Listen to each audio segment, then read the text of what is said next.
ఓం నమో వెంకటేశాయ. ఓం నమో వెంకటేశాయ. అప్పుడు స్వామి భూలోకంకి వచ్చరు మనుషులకి రక్ష చేయదనికి. కాని స్వామికి ఒక కష్టం జరిగింది. ఏంటి ఇది? స్వామి తల నుంచెడిపోయినా? అవును, దేవుడైనా కూడా భక్తుల కోసం కష్టం సాయించాడు అని ఇది ప్రూఫ్. అప్పుడే నీలదేవి ఆమె వచ్చి తన జుట్టుని త్యాగం చేసి స్వామి తలకి పెట్టి, మీ భక్తుల అయిన జుట్టు త్యాగం చేసిందా? ఈ రోజు నుండి నా దర్శనం కోసం వచ్చే ప్రతి పను తల నిలర్పించాలి. ఎందుకంటే ఏగో గర్వాన్ని వన్నీతో వచ్చిన మీనింగ్. హెయిర్ అంటే బ్యూటీ, ప్రైడ్. మనం అది వెళ్తే మనసులో నీయపోతుంది. అందుకే తిరుపతిలో తల నెలని దేవుడికి కాడు, మనకి లభం. ఒక్క జుట్టు కూడా మన సొంతం కాడు అని స్వామి గుర్తు చేస్తారు. త్యాగం చేస్తే భయం పోతుండి, కష్టాలు తగ్గుతాయి.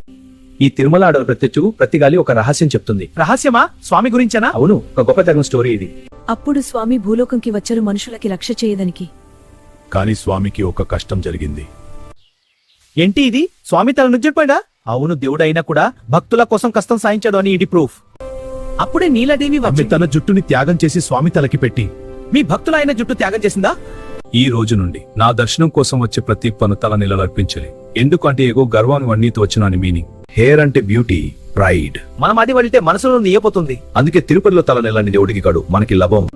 ఒక్క జుట్టు కూడా మన సొంతం కాడు అని స్వామి గుర్తు చేస్తారు. త్యాగం చేస్తే భయం పోతుండి, కష్టాలు తగ్గుతాయి. ఓం నమో వెంకటేశాయ.